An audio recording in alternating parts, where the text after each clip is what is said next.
Hello and welcome to Beauty Will Save the World. That playing in the background is Franz Schubert String Quartet in C. It's one of my favorite Schubert compositions and probably one of my favorite compositions of all time. I have another Schubert here on the playlist. Next in line is the Death and the Maiden. So both of them are very sort of sad and grim at the same time. Such a mixture of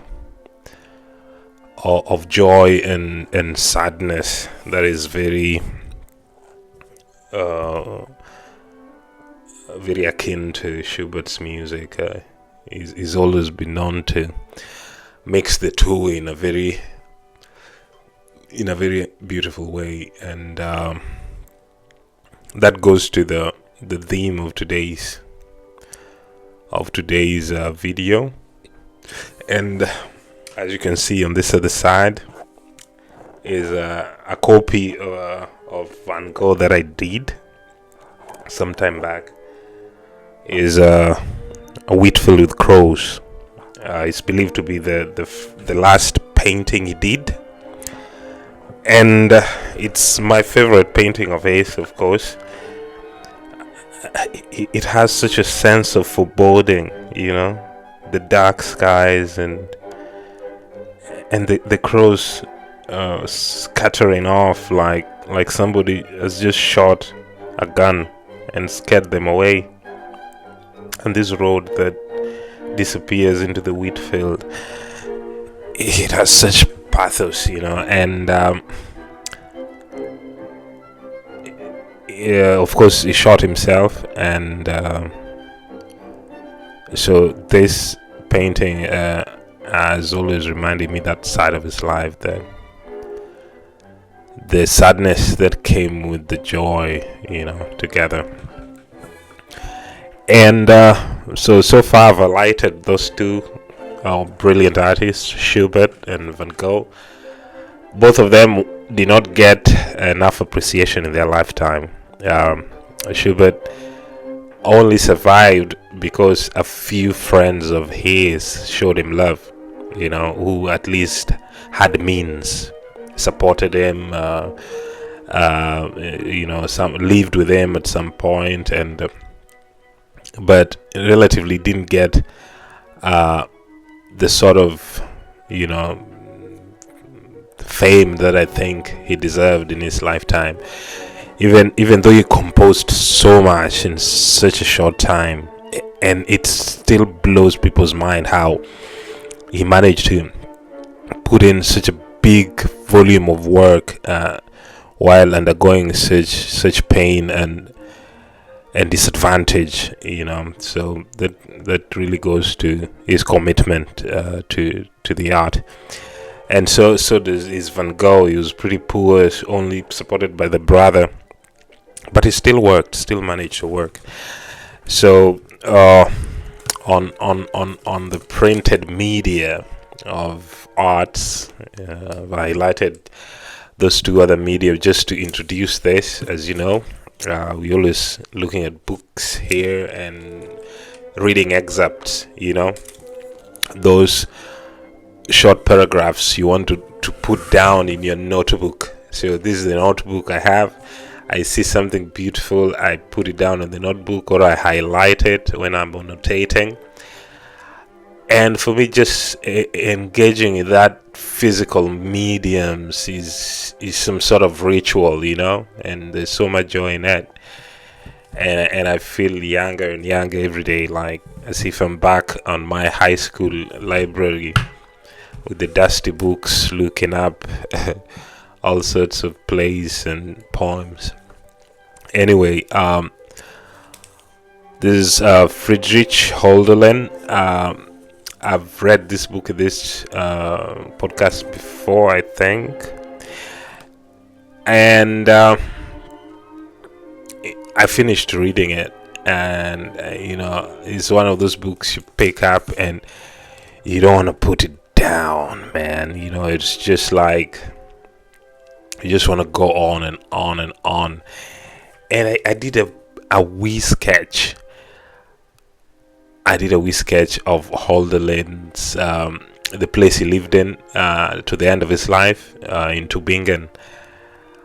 And I've forgotten to bring it, so give me a second. Okay, I'll be back.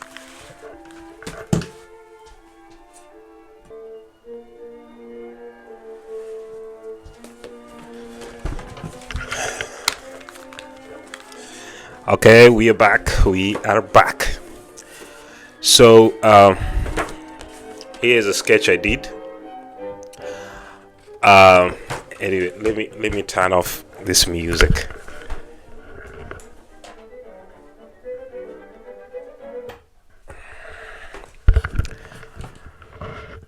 Okay, there.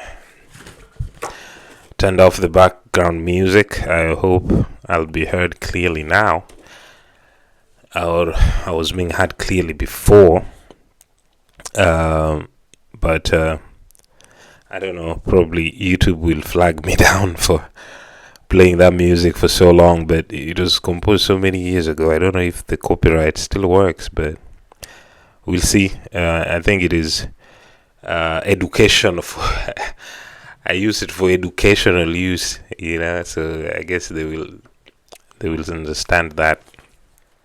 So here is a sketch I did of the Hölderlin Tower in Tübingen, one of the places I'd like to visit if I ever go to Germany. Is this yellow tower here? This side is where he lived.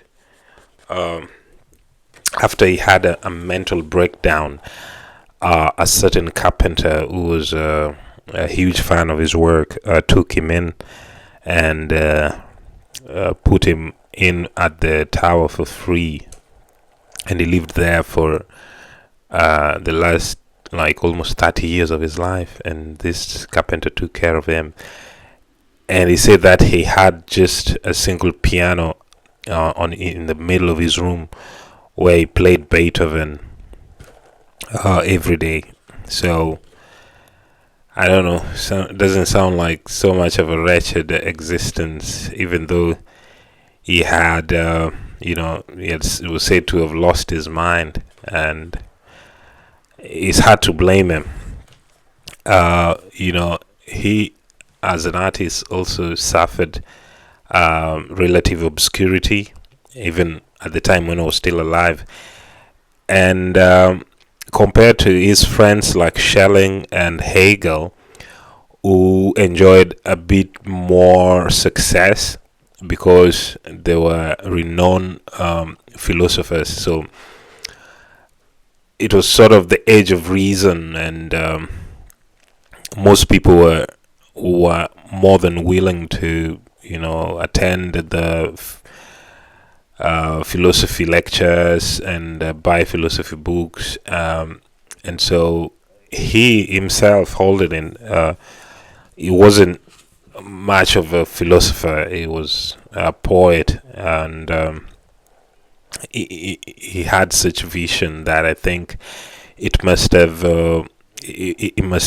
really brought him such sadness that not many people must have shared in his vision. So I decided to do this sketch of Tübingen Tower, where he lived, the Hölderlin Tower, just as a tribute, and under it a short quote from Hyperion, that the first child of divine beauty is art. The first child of divine beauty is art. So that sort of defines his how intertwined divinity, mysticism into his poetry, and he believed in the powerful powerful role that art can play in a society. So I will, anyway, that was a very long introduction to what I'm actually here to do is read a few excerpts from his letters. So he wrote a number of letters in his life, and that is where he thrives. I love his letters more than his essays. I think he found it easier to address somebody than just to do an abstract sort of work. So where he addresses friends and his brother or his mother, you can really see the man, in his work. You can really see the man. So I'll begin with a letter which he wrote to his brother. So I'm not reading the whole thing. I'm just reading bits from the letters. So his brother to Karl Gogh, Frankfurt, 2nd June 1796. So of course at the first part, dear brother, and all the pleasantries, and then gets to the point. I'm writing all this for you the way one puts a quick drawing or something into a letter to entertain you for a quarter of an hour or so. That your fate often lies heavily on you, I can well believe, dear brother. Be a man and overcome it. The slavery that presses against our hearts and minds on all sides in early youth and in adulthood, the abuse and suffocation of our noblest power, also gives us a marvelous feeling of self-achievement, if in spite of it all we carry out our better aims. I will do what I can to help too. Another employment I cannot, and I do not want to find you. What you need now is simply time of your own. You must be able to live for yourself before you can live for others. It is this consideration that leads me to suggest, contrary to things I've said in the past and having thought about it more fully, that you go to a university. If my precarious fate maintains me in my present situation, I can quite easily do without 200 florins towards the end of next winter. I will send you that, and you'll go to Jena and can, I think, reckon on the same sum for every year, probably even a bit more. And the little bit extra you're bound to need, our dear mother will not refuse you. Whether you do not thank me, I'm following my convictions, and the fulfillment of such a behest admits no other reward than that of attaining our goal. And what doubt would there be about that, dear brother? Unfortunately, I've got little or nothing to write to you about important acquaintances in the sense you mean. Let the world go its way. If it can't be stopped, we'll go ours. I hope to get more done this summer than I have so far. The urge to produce something out of ourselves that will remain when we quit this life is the only thing in the end that attaches us to it. I admit that we often long to pass out of this middle state of life and death over into the infinite being of the world in all its beauty, into the arms of eternal youth and youthful nature, which is where we began. But everything takes its steady course. And why should we pitch ourselves too soon where our desire takes us? Don't let's be put to shame by the sun after all. It rises over good and bad, and we can also dwell a while among mankind and its doings within our own limits and weaknesses. I'll try to do something for your friend Hedge if I can. Sinclair, whom I've just visited again, sends his best wishes. He sorrows as we do. Okay. That's a short excerpt. I'll read another. Also still to his brother. He was a younger brother, I think.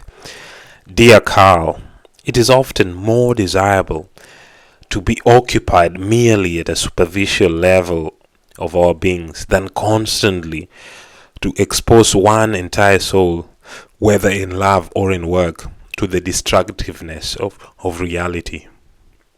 But it is hard to convince ourselves of this in the period of youthful awakening, when all our energies strive towards deeds and pleasures. And it's probably quite natural that we willingly sacrifice ourselves, that we give up our initial peace for the fortunes of the world and the uncertain fame of posterity. We mustn't be too hasty. We mustn't be too quick to swap our beautiful, vital nature, the native delights of our hearts, for conflict and ambition and cares. For unless it is deceased, the apple does not fall from the branch until it is ripe. Dear Carl, I speak like someone who has suffered shipwreck. Such a person is all too likely to advise staying in harbor until the best season for the voyage comes around. I obviously set out too early on, aimed too soon at something great, and shall probably have to pay for it as long as I live. It is unlikely I shall wholly succeed in anything, because I did not let my natural disposition mature in peace and quiet, free from presumption and cares. I'm writing all this more for my own sake, because my heart is full of it. You don't have much need of this sermon. Shakespeare has taken hold of you entirely. I can well believe it. You too would like to write something of that sort, dear Carl, and I would too. It is no small ambition. You'd like to, because you'd like to have an influence on your nation. I should like to, for that reason too, but even more to satisfy my soul, which thirsts for perfection in the production of such great work of art. It is seriously, if you seriously want to have an effect on the German character as a writer, and plow up and sow this vast fallow field, my advice to you would be to do it rather by writing speeches than in poetical works. You would reach your goal more quickly and surely. I have often been surprised that our best minds didn't come to that idea more often of writing powerful speeches, e.g., on the lack of feeling for nature in scholars and civil servants, on religious slavery, etc., particularly concerned with political and moral matters in our country, e.g., guilt, civil rights, communal rights, etc. Such subjects are certainly not too slight, and with our local knowledge, they're just right for you, at least for a start. However, I don't mean to talk you into or out of anything with all this. I hope soon to see you and have a talk. If only it can be done, I intend to come home in March. I need peace and quiet, dear brother. I'll find it in your company and want some with family again. Oh, Carl, all I want is peace and quiet. Don't think I'm cowardly or slack. My heart, which has been shaken so often and so vigorously for years now, only needs gather its strength before I can embark once again on a fresh piece of work. Do you know the root of all my trouble? I want to live for the art that is my heart's desire. I am forced to shift for a living in the world, making me often so weary of life. And why? Because art may feed the masters, but not those learning their trade. But only to you do I say this kind of thing. It's weak of me, isn't it?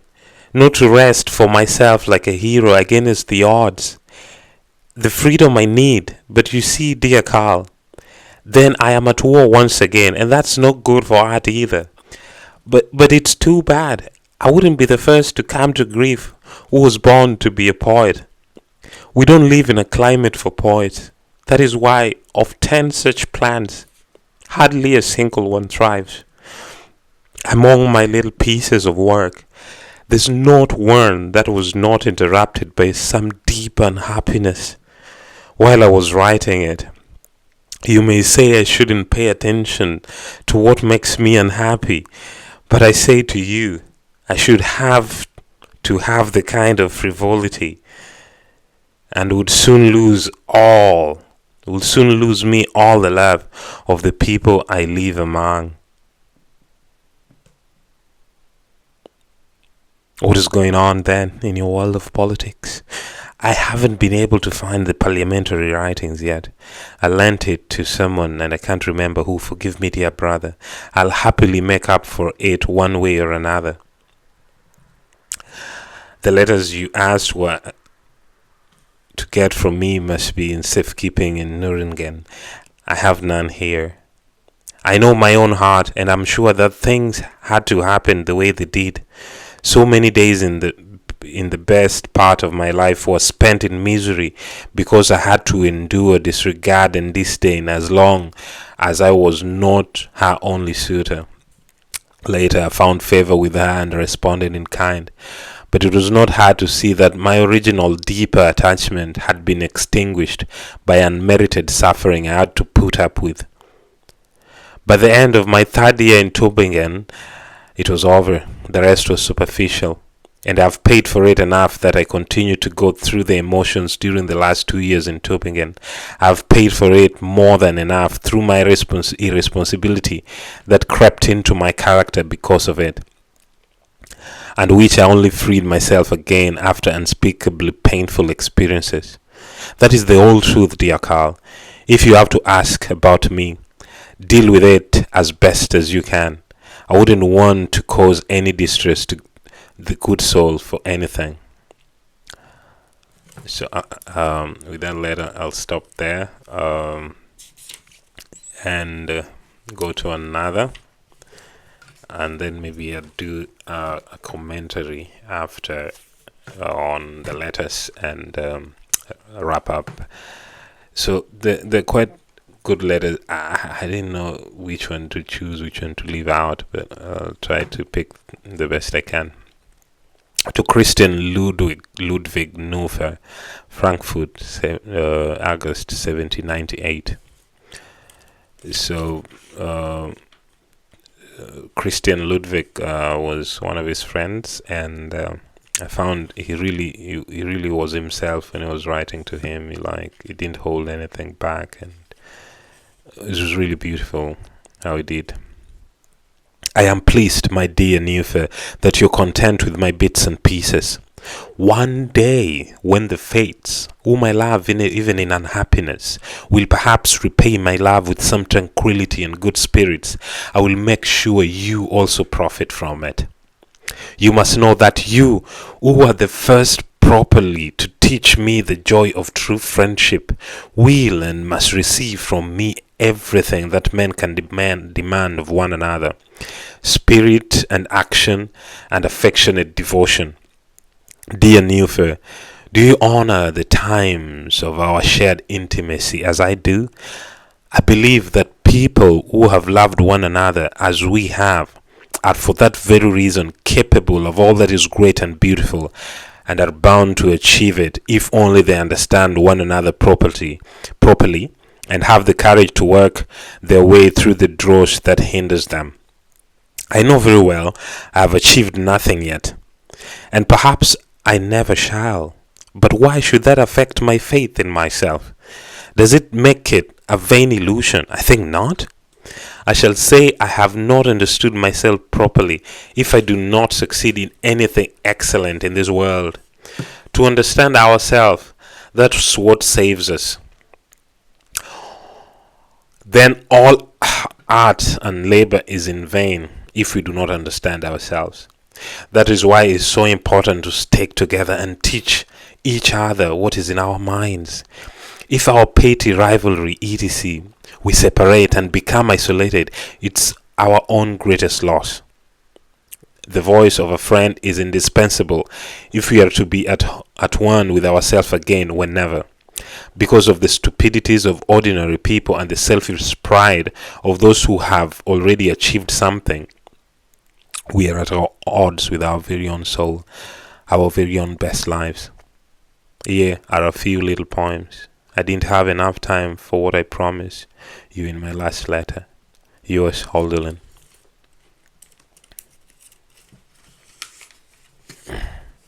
To Christian Ludwig Neufer, Hamburg, 12th November 1798.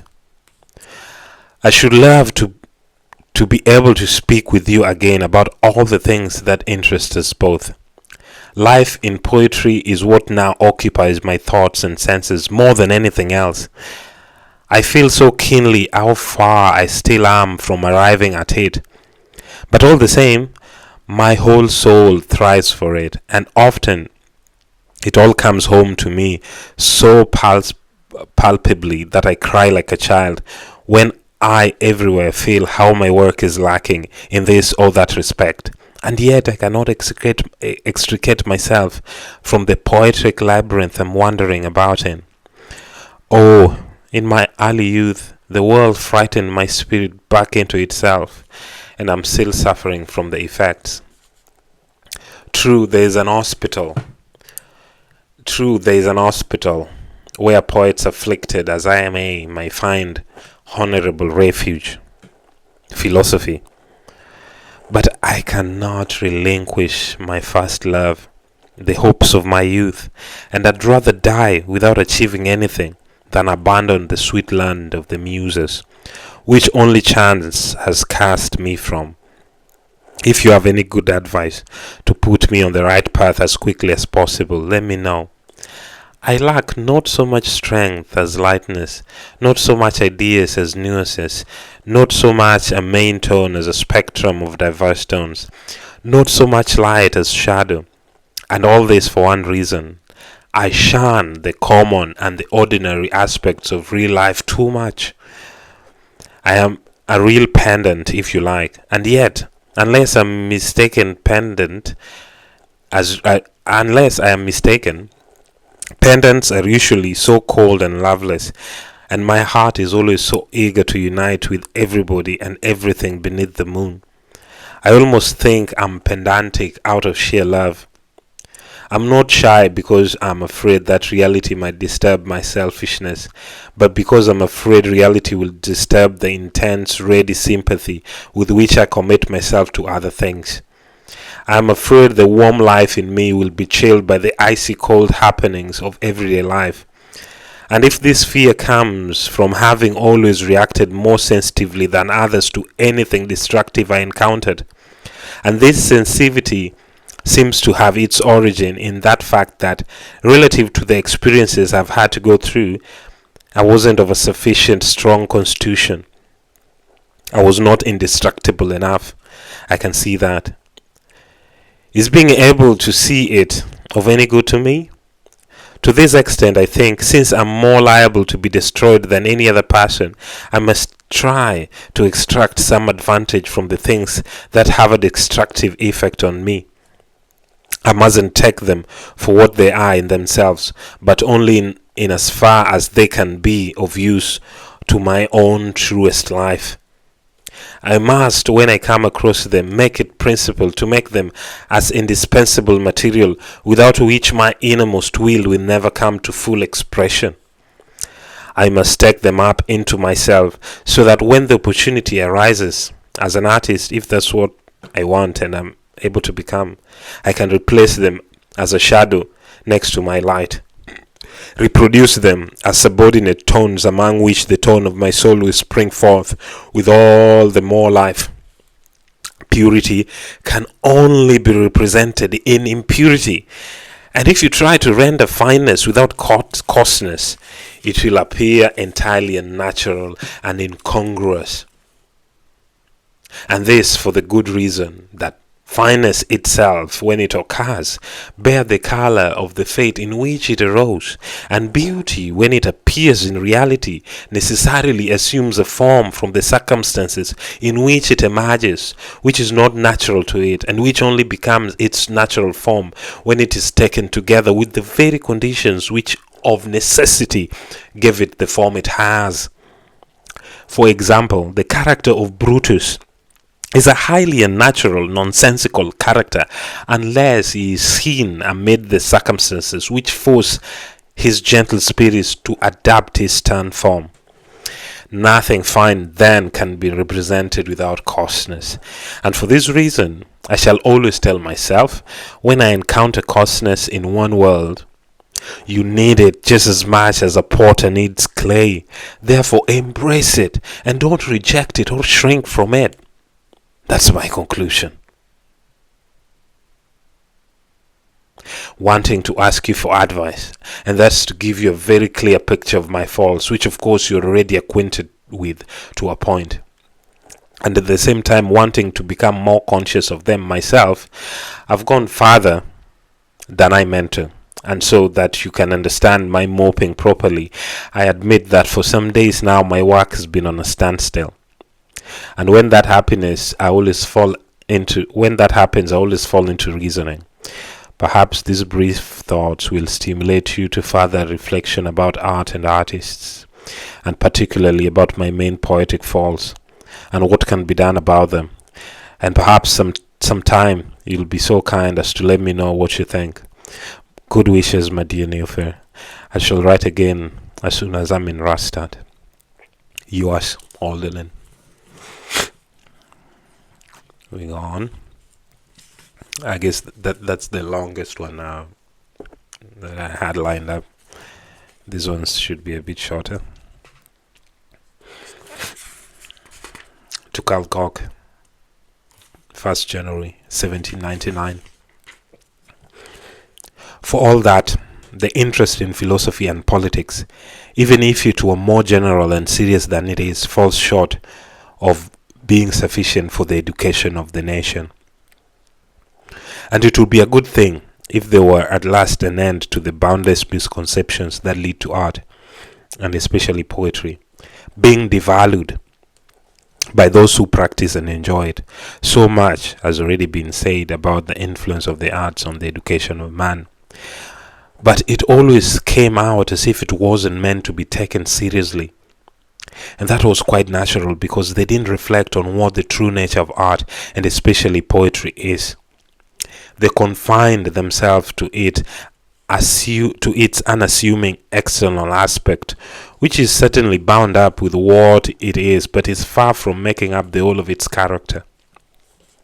They took it to be playful because it appears in the modest form of play, of a game, and so rationally no other effect could be expected of it than that produced by play, that is diversion, almost the exact opposite of what the effect it has when it occurs in its truest nature.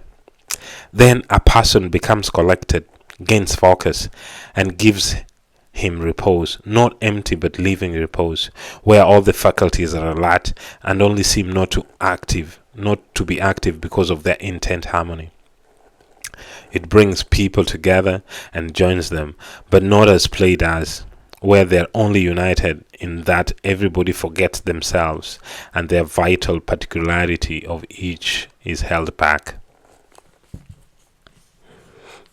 Now let's see what I can get a bit further with what I was trying to say before about poetry. I was saying that poetry unites people differently from the way play does. That is, if it is genuine and has a genuine effect, it unites them with all their manifold suffering and happiness and aspiration and hope and fear, with all their opinions and errors, all their virtues and ideas, with all about them that is great and small, and more, to form a live, intricate, articulate, intense whole. For this is what poetry itself should be, and the effect is like the cause. Don't you agree, dear brother, that the Germans could do with a panacea of this kind, and even after the philosophical, political cure? Apart from anything else, the disadvantage intrinsic to a political and philosophical education is that it may well connect people to the fundamental, incontrivable, necessary condition of law and duty. But how close are we then to the harmony of humankind? Unless a landscape drawn according to the optical rules, with foreground, middle ground, distance, and background, is a long way from equaling the living work of nature. But even the best among the Germans are mostly still of the opinion that if the world were only nice and symmetrical, all will be right with it. Oh, Greece, with all your genius, your piety, what has become of you? Even I, with all my good intention, only stumble behind these people, the only humans the world has known, vainly feeling my way with my thoughts and actions. I'm often the more clumsy and muddle in what I do, and say precisely because I stand there in the modern water like geese with their flat feet and beat my wings helplessly at the Greek sky. Don't be offended by the comparison. It is awkward but true. And between us, such things can pass. In any case, it's only really meant for me.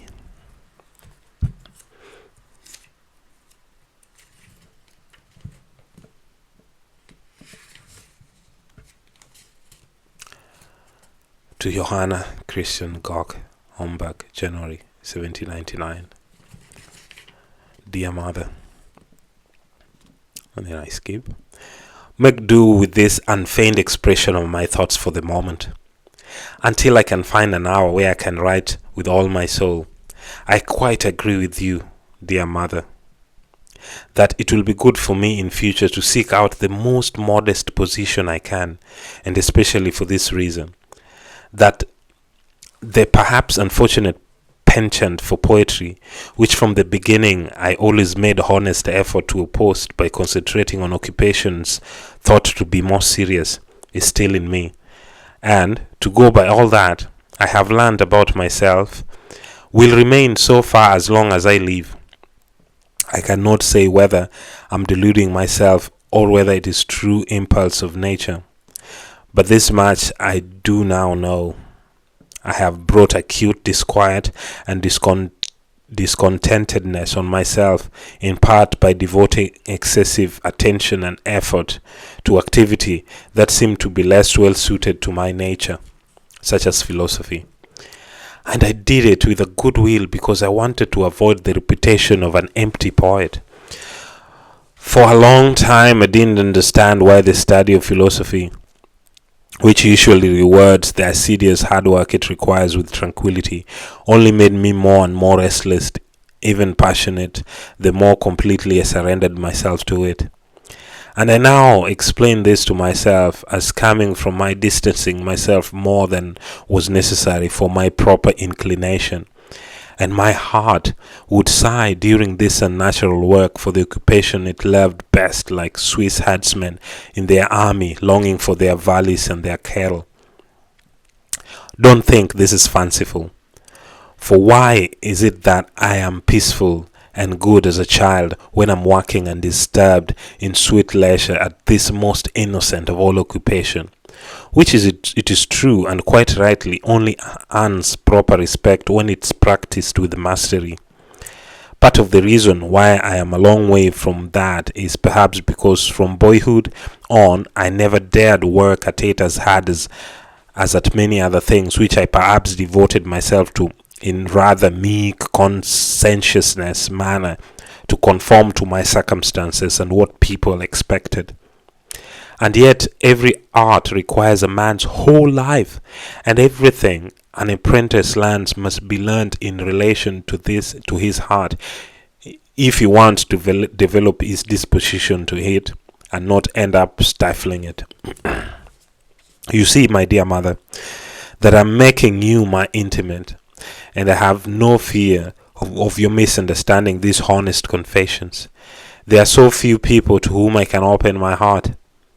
Why then shouldn't I exercise my filial right and comfort myself by telling you my deepest concerns? And do not think that I have some ulterior motive. I can only write to you with complete truthfulness, and so you will just have to have me as I am. What I really wanted to say was that part of my reason why I should do well to look for a simple position for the future is that any other would be hard to reconcile with my favorite occupation. There are men who must have been stronger than I am, that have tried to be men of affairs or scholars in offices while remaining poets. But it is always the case that in the end they sacrificed one occupation to the other, and that was never good, whether they neglected the job for the sake of their art, or their art for the sake of their job. For if a man sacrificed his job, he was acting dishonorably towards others, and if he sacrificed his heart, he was sinning against the God-given natural gift, and that is at least as great a sin as sinning against one's body. Good old Gellert, who you mention in your kind letter, would have done better not to become a professor in Leipzig, if his art didn't suffer, his body must have done. So if I do have to accept a post, as is probably inevitable, I think a living in a village right away from the town and high dignitaries of the church will be the best thing for me. And why not in the region where you and the family are, rather than among strangers?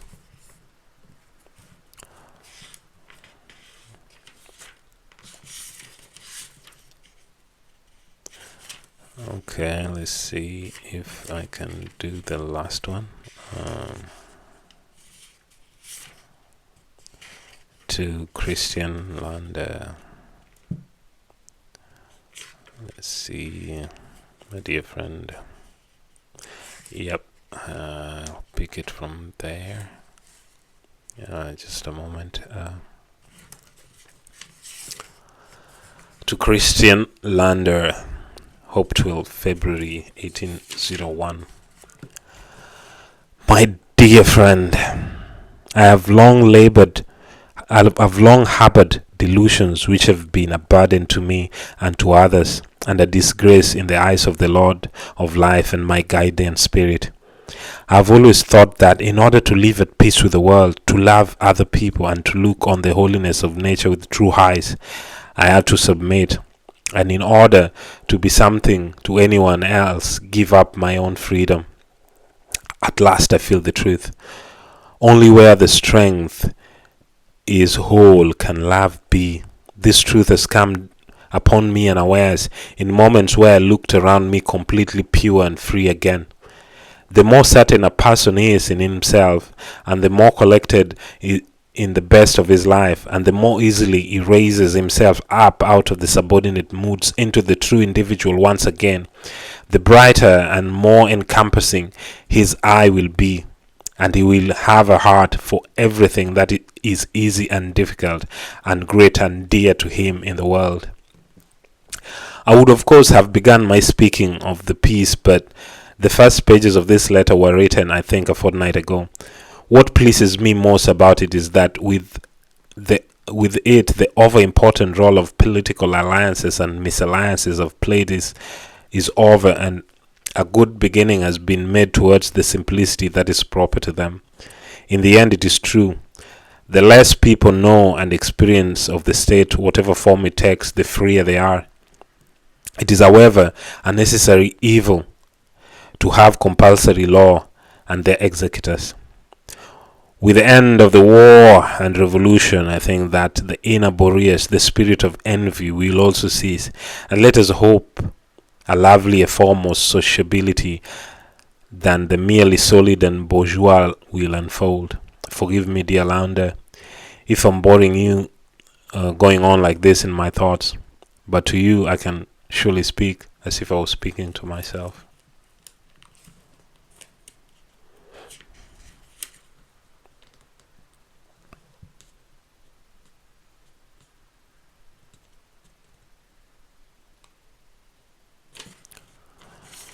Okay, I think I'll read the last part to Johanna Christian Gok, his mother, November 1799.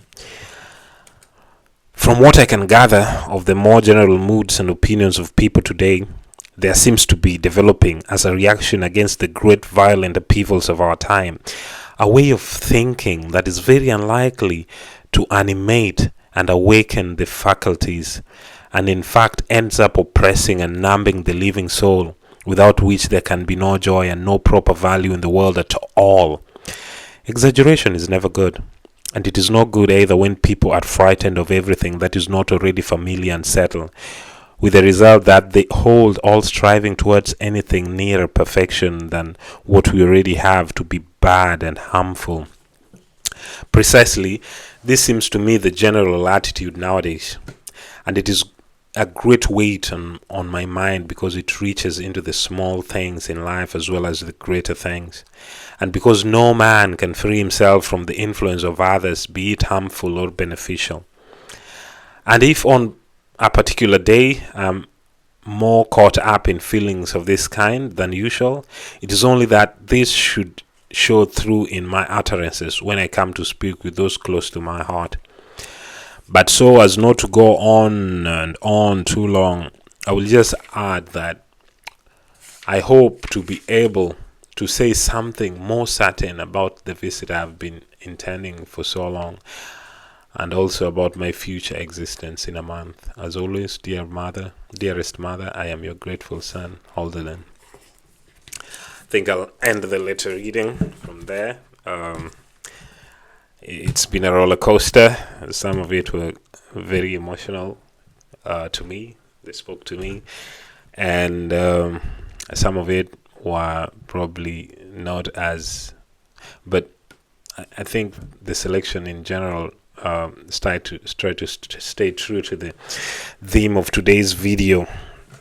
That even in the late 18th century, when Hölderlin was trying to make it out as a poet, he found himself living among people who were disenchanted, who were more concerned with reason and the material world than the vision that he was trying to pass through. And it was made of a very sensitive constitution, and at the end it broke him, just the way in the end it broke our dear Vincent.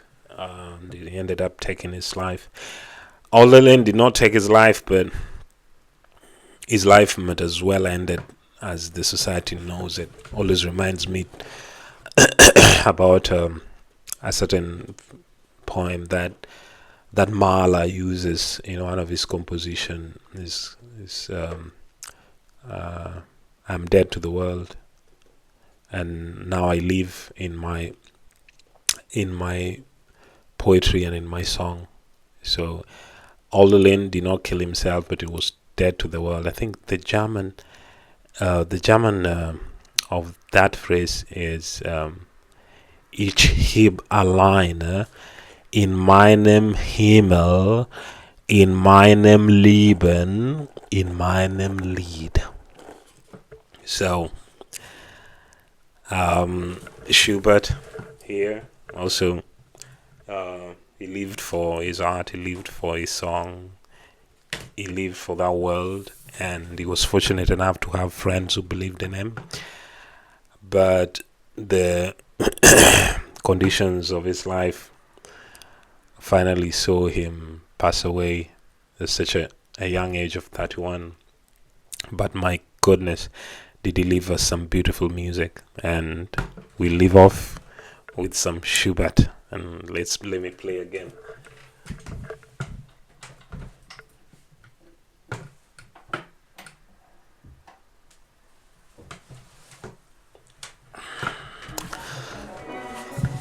So this is a longer video, I think, than any I've ever done, but I'm really glad you stuck with me all this long.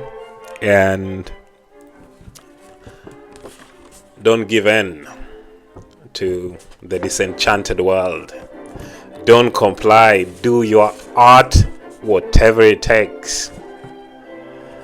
Whatever it takes. So once again, thank you for coming, and like and subscribe. Beauty will save the world.